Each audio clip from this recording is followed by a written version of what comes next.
bass, no treble. I'm all about that bass, no treble. I'm all about that bass, Yeah, it's pretty clear. I ain't no size 2, but I can shake it like I'm supposed to do. 'Cause I got that boom boom that all the boys chasing, all the right junk in all the right places. Milí diváci, po dlhšom čase sa opäť stretávame pri relácii Na tenkom ľade. Ako vám už úvod napovedal, budeme hovoriť o tanci. Medzi nami tu už vítam Roberta Solnokyho, jedného z hlavných organizátorov Slovenského pohára, tiež diplomového učiteľa tanca, trénera a rozhodcu v tanečnom športe. Týchto titulov je celkom dosť ohľadom tanca. Kto je to teda vôbec Robert Solnoky? Tak už ako ste povedali, bývalý tanečník, momentálne tréner, učiteľ tanca a rozhodca v jednej osobe a zároveň riaditeľ tanečného štúdia. Ako ste sa k tancu dostali?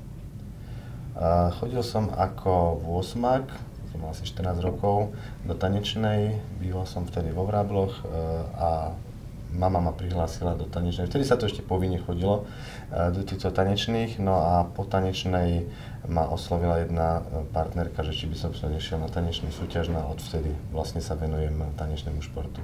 Takže vás to tam vtedy naozaj tak chytilo? No, hlavne to súťaženie, začalo ma to baviť. Niekoľkokrát som vystriedal partnerku, no a dotiahol som to až na toho učiteľa tanca a venujem sa tomu profesionálne. Nutí sa tomu, pokiaľ viem, 35 rokov, tancu ako takému. Čo pre vás tanec znamená? Tak tanec je pre mňa nielen povolaním, ale je to vlastne takou veľkou mojou záľubou. Odovzdávam momentálne svoje všetky vedomosti tanečným párom. Tancujú nás detičky od 7 rokov a najstarší tanečník mal 76 rokov, ktorý tancoval v meste Dolný Kubín. A je to v podstate radosť odovzdávať tieto vedomosti. Máte aj nejaké osobné tanečné úspechy? Tak ja som tancoval ešte za socializmu, teda za toho starého režimu, takže moc sme nemohli cestovať do západných krajín, ale mali sme úspechy v rámci Československa a teda bývalej Varšavskej zmluvy, takže po tých socialistických štátoch sme chodili. Za pár dní sa v Ružomberku stretnú najlepší tanečníci v štandardných a latinskoamerických tancoch. Čo sa chystá? Tak chystá sa veľká medzinárodná súťaž, ktorá má už veľkú tradíciu. Pred 21 rokmi sa tu zorganizovali prvé majstrovstvá Slovenska v latinskoamerických tancoch v Ružomberku. Mesto je nám naklonené, teda každý rok zorganizujeme jednu veľkú tanečnú súťaž. Momentálne je to Slovenský pohár. Je to vlastne súťaž 7-kolová, jedno z tých kôl organizuje Ružomberok v spolupráci s našim tanečným štúdiom a s Slovenským zväzom tanečného športu. No a zídu sa tu najlepšie slovenské páry. Okrem toho budeme tu mať z ďalších 5 krajín tanečníkov, budú to špičkové tanečné páry, takže diváci sa môžu tešiť na veľmi kvalitné finále, veľmi kvalitný gala program. Z akých krajín sem prídu tanečníci? Tak už máme prisľúbené páry z Ukrajiny, z Rumunska, z Maďarska, z Česka, samozrejme zo Slovenska. Čakáme ešte na potvrdenie párov z Poľska, prípadne z Rakúska.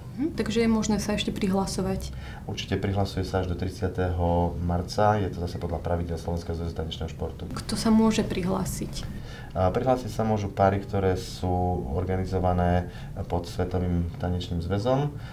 Je to skrátka je to VDSF a každý, kto má platný preukaz, tak môže sa prihlásiť na túto súťaž. Takže povedali sme také základné informácie. Nepovedali sme však, že kde sa to bude konať a kedy sa to bude konať. Bude sa to konať v športovej hale Koniareň v Ružomberku. Bude sa to konať 2. apríla. Začíname súťažami o 9. hodine hobby párov. To sú v podstate tie páry, ktoré začínajú tancovať. O 10.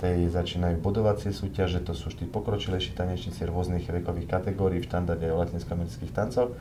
No a o 15. hodine začínajú predkola Slovenského pohára a gala program, vlastne to najlepšie páry môžu vidieť záujemcovia o 19:30. Sú tento rok aj nejaké novinky, čo sa týka tohto podujatia? Snažíme sa skvalitňovať vždy tú našu tanečnú súťaž, pretože patrí medzi popredné súťaže na Slovensku a tento rok sme sa rozhodli, že v gala programe nám bude účinkovať živý orchester a bude to Ružomberský jazz band z Ružomberka, s ktorými už pripravujeme teda repertoár a verím tomu, že to bude vyzerať ako na veľkých medzinárodných súťažiach v zahraničí. Možno informácia pre divákov, ak sa chcú prísť pozrieť, koľko zaplatia a je potrebné to nejako dopredu rezervovať? Tak ak môžem, tak ja si pomôžem plagátikom a môžem ukázať aj na kameru.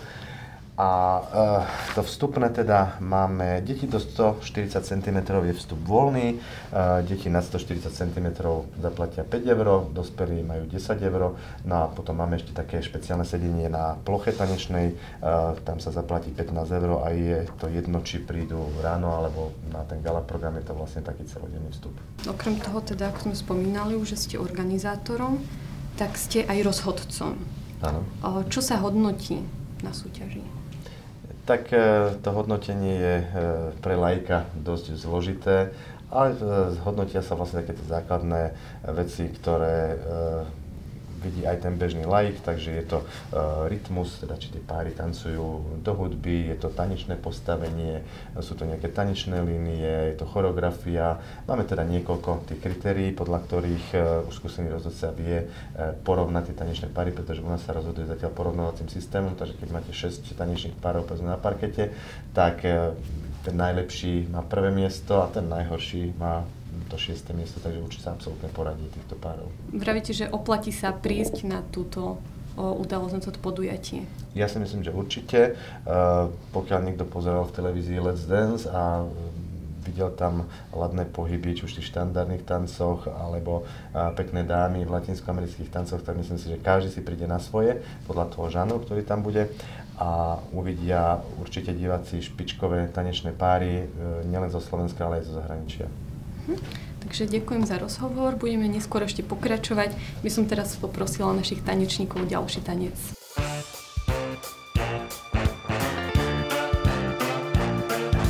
Spider-Man, Spider-Man, this is whatever a spider can. Spins the web and aside, catch the thief just like flies. Look out, here comes the Spider-Man. He's a strong, listen but he's got the radioactive blood. Can you see him from a track? Take a look of the rat. Hey there, there goes the Spider-Man. In the chill of night, at the scenes of crime, like a streak of light, he's arrived just in time. Spider-Man, Spider-Man, friend never spider. Takže ja tu už medzi nami vítam tanečný pár Miroslavu a Mateja. Dobrý deň, vítajte. A môžete nám prezradiť, aký tanec ste tancovali? No, tak momentálne sme tancovali jive, čo patrí medzi latinskoamerické tance. Ako dlho sa už venujete tancu? No, u mňa to bude asi ten 13. alebo 12. rok, od prvej triedy na základnej škole som začala tancovať. No a ja ten 7. rok asi. Tak. Bolo to tak, že vás prihlásili rodičia, alebo ste sa do toho pustili sami? U mňa to bolo také, že ja som odjakživa bol taký pohybový typ, ale nikdy som sa neodvážila prihlásiť sa do nejakého takéhoto krúžku. No a raz ma moja telocvikárka, lebo videla, že robím rôzne kotrmalce na telesnej a tak prišla do jednej zušky a prihlásila ma tam. A odtedy som tam bola 6 rokov. Len potom ma to prestalo baviť a tak som sa viac menej dala na tieto spoločenské, že som chcela aj niečo nové vyskúšať. No a mňa zavolala potom. Lebo tým, že je to párový tanec, tak som potrebovala partnera a my sme spolu chodili na rovnakú základku. Ja som ho videla, že sa tam tak vrtí a rôzne pohyby robí. No a tak som si ho zavolala a už hneď druhý deň, čo som bola na tréningu, tak sme spolu tancovali a drží nám to od tých 6 rokov. Tancujete naozaj spolu už dlho? Nie sú nejaké neshody? Ježišimária, tých bolo strašne veľa. Toľko hádok všetkého, ale nejako tým prejdeme a týmto ešte ten náš tanečný vzťah tak utuží viacej. Ako vyzerá taká príprava, keď idete niekde na súťaž? Tak dávame si individuálne tréningy s pánom trénerom a zameriame sa tam na tie veci, ktoré nám najmenej idú. A potom ešte sa snažíme my dotrénovať to, čo nám on povedal. A ešte chodíme trebárs do posilovne, že aby sme mali aj tú figúru nejakú a kondičku, všetko možné. Zúčastníte sa teda aj teraz súťaže, ktorá sa chystá v Ružomberku? Áno, áno, samozrejme. A tým, že ešte to organizuje náš klub, tak je to pre nás také osobné. Ešte stále nacvičujete tieto tance, alebo už máte tú približnú choreografiu na súťaž určenú? Choreografie sú, ale... Máme tieto naše zostavy nacvičené, čo sme na letnom sústredení tancovali, ale treba tam stále dotrénovať, lebo viete, ako zabudneme a potom to znova treba docvičiť. Takže teraz budete tancovať v domácom prostredí. Je to väčšia tréma, ako keď idete niekde do zahraničia? Tak samozrejme, je to veľmi veľká tréma. Trému máme na každej súťaži samozrejme, lebo bojíme sa toho, že či náhodou nezabudneme zostavu alebo tak, ale teraz tým, že je to naša súťaž, tak je to viac menej také, no, že ešte väčšia tréma tam je tá. Stalo sa vám už niekedy, že ste zabudli čas zostavy? Pravidelne každú súťaž si skoro vymýšľame, ale našťastie už sme taký zohraný pár, že vieme sa tak doplniť, keď náhodou niečo zabudneme, že on si vymyslí, tak ja potom sa snažím tie kroky nejako dotvoriť kuňmu. Máte teda aj niečo zaužívané, čo robíte, aby ste sa zbavili trémy pred tancom? Asi ani nie. Ja vám ďakujem na teraz za rozhovor a budeme pokračovať po upútavke. Ružomberok bude opäť hostiť tie najlepšie tanečné páry. Slovenský zväz tanečného športu, tanečné štúdio majstrov a mesto Ružomberok vás pozývajú na prvé kolo slovenského pohára a pohár primátora mesta v tanečnom športe. Festival štandardných a latinskoamerických tancov môžete zažiť v sobotu 2. apríla v športovej hale Koniareň v Ružomberku. Predpredaj vstupeniek v informačnom centre Ružomberok. Pozor, vstupenky sú zlosovateľné. Hrajte o auto Škoda s plnou nádržou na víkend.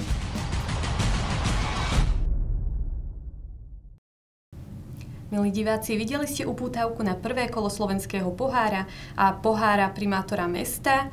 My už pokračujeme v rozhovore s Robertom Solnokým, taktiež tu máme našich tanečníkov Miroslavu a Mateja. Spomínali sme už v našom rozhovore, že sa venujete teda aj vyučovaniu tanca. Kde učíte? Tak naše tanečné štúdio Maestro má dosť široký záber. Učíme v mestách Oravy a Liptova. Takže v Liptove je to Liptovský Hrádok, Liptovský Mikuláš a Ružomberok. Na Orave je to Dolný Kubín a Námestovo. Čo je možné sa naučiť? Tak venujeme sa rôznym vekovým kategóriám, rôznym výkonnostným kategóriám.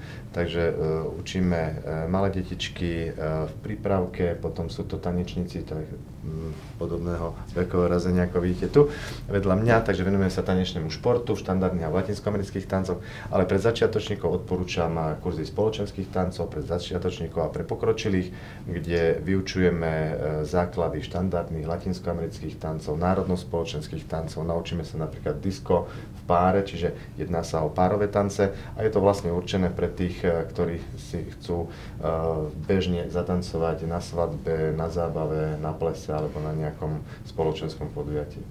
Ako je možné sa prihlásiť na kurzy? Prihlásiť sa dá na našej internetovej stránke, dá sa prihlásiť osobne, telefonicky, e-mailom, my potom kontaktujeme vlastne tých záujemcov a pokiaľ sa nazbiera dostatočný počet žiakov, tak otvoríme tanečný kurz a stačí mať dobrú náladu, nejaké to tanečné oblečenie, tanečné obutie, topánky, ktorých sa pohodlne tancuje a kurz sa začína. Určite teda k takým základom patrí to, ako má partner držať správne partnerku. Mohli by ste to teraz našim divákom predviesť? Samozrejme. Takže keď príde tanečník do tanečného kurzu, tak pozrieme sa na neho, aké má zlozvyky. Väčšinou partner drží partnerku za zadok, partnerka si položí hlavu na partnera, takže ja by som teraz poprosil mojich tanečníkov, aby ukázali správne postavenie, napríklad na štandardné tance.